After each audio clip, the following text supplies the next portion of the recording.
Hi guys, we're going to be looking at coordinate algebra. Actually, linear functions. We're going to be using function notation. We're going to get data from an equation and we're going to put that data onto a graph. This is the blue lesson. Let's get started. Alright, let's look at function notation first. What is it? What does it mean? And hey, what does it look like? Well, y equals f of x. Okay? It doesn't mean much to me. Well, let's start with a linear function. Here we have a linear function. This is in slope-intercept form. We're kind of used to seeing this, right? And it's y equals 7x divided by 3 minus 4. Okay? So what does this function notation mean? It says y equals f of x. So how am I going to rewrite this? Look what I did. All I did was take the y and substitute in f of x. Okay? Notice I didn't change the right hand side at all. It stayed the same. All I did was take y and substitute f of x for it. Now, I think of my f of x as my backpack. Why? Because it's where I store my x values. What's that going to look like? Well, let's say that my domain is 6, or in other words, x equals 6. Look what I did. Everywhere there was an x, I put 6. Okay? Now, when we work this out, the right-hand side is going to be your y value. All right? Now, the neat thing is that f of 6 tells you, hey, what did I plug in to my function? I plugged in 6. Okay? Well, let's practice this. We're going to do a little work here. We're going to do data from an equation. I'm going to use the same function I had before.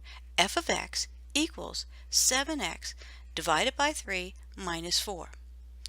I'm also going to choose 6 again. Now, why did I choose 6? Why not 1 or 2? Something simple. Well, notice we're dividing by 3. And 6 is divisible by 3. Therefore, we won't get any decimals. Now, I'm going to come in and I'm going to work this out really slowly. I'm going to do it like I don't have a fancy calculator. Okay? So I'm going to go 7 times 6. I'm going to put that in my calculator. You should get 42. Now notice I'm dividing by 3. Don't clear out the 42.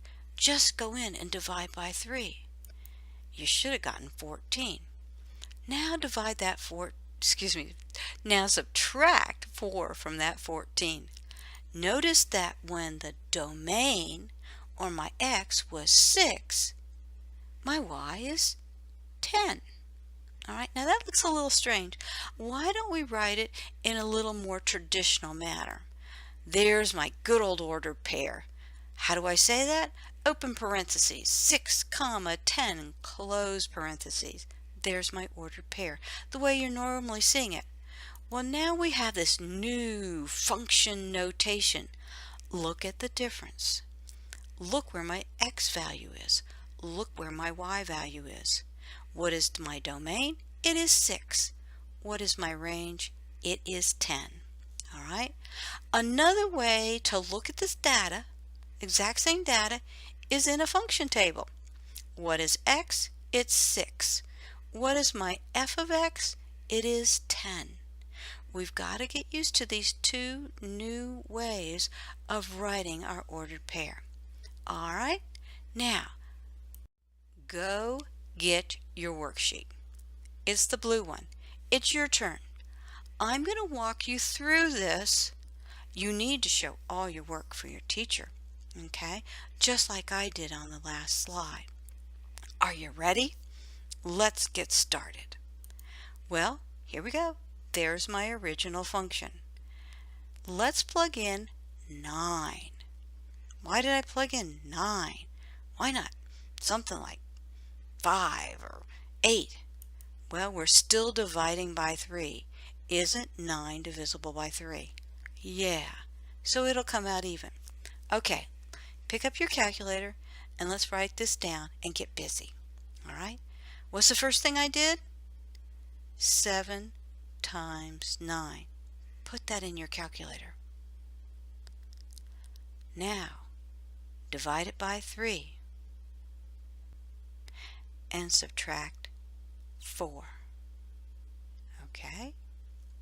You should be writing this all out so your teacher can see your work. Okay? Now, at the bottom of the page, there is a function table. Can you put your f of x value in? In other words, when x is 9, what is y? Your domain is 9. Your range is, write it in there. Okay? Let's go on to problem number 2. Notice I'm still using that same old function, and this time I chose what is my x value? -3. Is -3 divisible by 3? Yes. No decimal. Oh, good idea. All right, let's multiply 7 times -3. Pick up your calculator, put that in there. What do you get? What do you do next? Yes, divide by 3. All right, now what do you do to that answer? You subtract 4.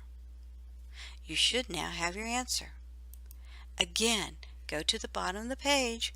You found out your y value for x is -3. Another way of saying that is f of -3. Put in your new y value. Okay? All right, problem number 3. Okay, let's get going here. Uh-oh, I picked 4. Is it divisible by 3? No. Okay? Notice when you work out this problem, you will get a decimal. Okay? But let's do it because sometimes we have to do problems like that. Where do I start? Yes, 7 times 4. Put that in your calculator. Now, divide by 3 and subtract 4. That's your y value. Show all your work so your teacher can check it. Put that answer into your function table or your data table. Okay? All right.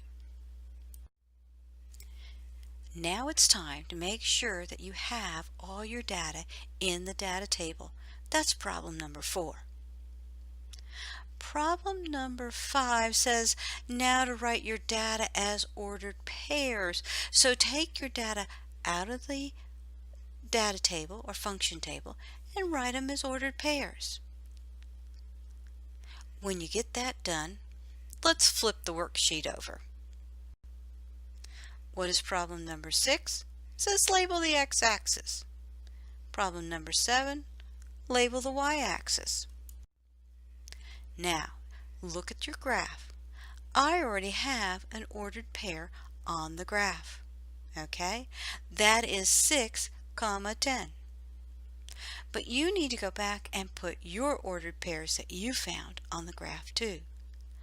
When you're all done, you should take a ruler and draw a line through all of your points. It should be, that line should go through, nice straight line goes through all of your points. If one of your points is not on that nice straight line, you need to go back and check that point, okay? Because you made a mistake. But I'm sure you did this right, and all your lines are nice, all your points are going right through that straight line. Okay? Well, when you're done, turn it into the teacher so they can check it. Have a great day, guys. Bye-bye.